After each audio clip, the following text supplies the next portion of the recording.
All right, we're going to get your business news in just a second. But of course, we got the job figures out today. And if you consider what Slindela Masikane just spoke to me about regarding matrics, they've got 10 days left of exams. A lot of them have wrapped up already. And huge sense of relief that they will have got through such a massive milestone.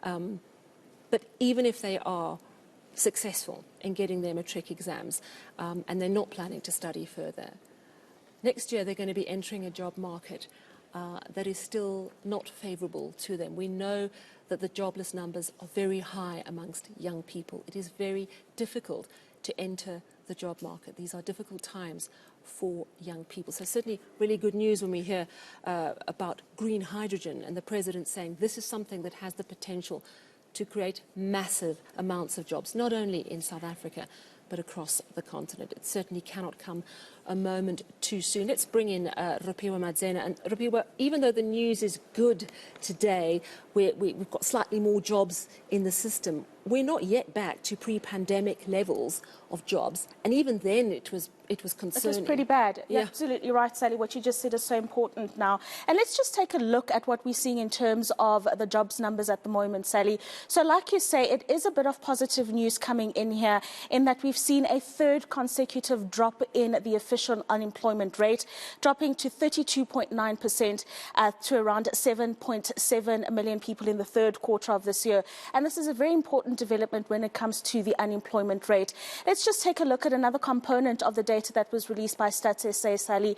So we're seeing that the expanded definition also coming down. And of course, this is an important one because the expanded definition of the unemployment number indicates the people that have no longer continued looking for work. They've become despondent and they've given up on looking for employment in the country. That figure dropping to just over 43%. And then if we take a look at some of the jobs that were gained in the third quarter, this is of course July to September, we saw there was an increase in critical sectors like construction and mining, services, as well as engineering and the like, Sally. And then of course household jobs did increase. And when we speak about household jobs, we speak about gardeners, domestics, au pairs and the like. It's just an indication that households are not really able to afford the extra help at the moment. Times are really, really tough. And this is actually what economist Azar Jamin had to say about those figures. You're talking about trillions of rands worth of investment expenditure that has been agreed to.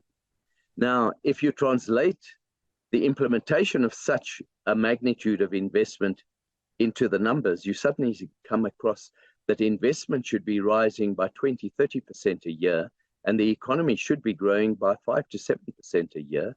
It would be a total game changer, and you'd kill two birds with one stone.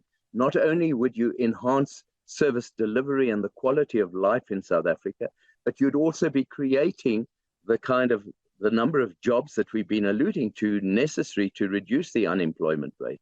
The tragedy is that those magnificently ambitious infrastructural investment plans are not seeing the light of day. And there are a number of factors to which that can be attributed.